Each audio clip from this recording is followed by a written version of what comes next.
পুলিনবাবু কোথায়? কিছু বলার আছে আপনার? যে গত যে অ্যাডমিনিস্ট্রেটিভ রিভিউ মিটিং হয়েছিল সল্টলেকে, তখন আমি গোবরডাঙ্গার একটা হাসপাতালের ব্যাপারে বলেছিলাম।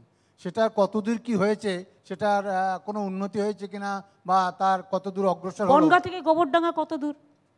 বনগাঁ থেকে অনেক দূরই হবে, 30 কিলোমিটার। 30 কিলোমিটার। আচ্ছা, হ্যাঁ আপনি বলুন, আপনি কি বলতে চান বলুন। সব হসপিটাল তো হবে না, 42টা মাল্টি সুপার হাসপাতাল তৈরি হয়েছে। আপনার এখানে সাগর দত্ত হয়েছে, আপনার এখানে এইমস তৈরি হচ্ছে। আর কি কি চান আপনারা?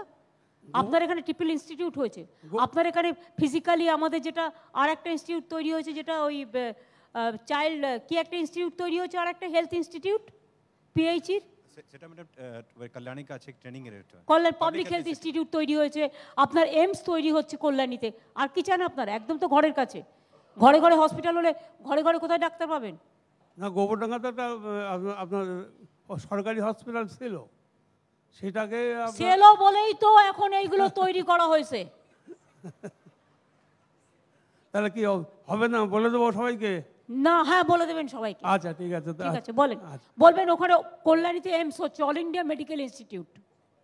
ঠিক আছে, অল ইন্ডিয়া মেডিকেল ইনস্টিটিউট হচ্ছে কল্যাণী। তাছাড়াও কল্যাণীতে যে হসপিটালটা আছে সেটা ইমপ্রুভ করে দেওয়া হয়েছে সব কিছু দিয়ে। সবাই চায় ঘরের মধ্যে রেল স্টেশনটা হোক। ঘরের মধ্যে কি রেল স্টেশন হয় না বাজারটা হয়? এত চাইতে নেই, না চাইতেই অনেক পেয়ে গেছেন।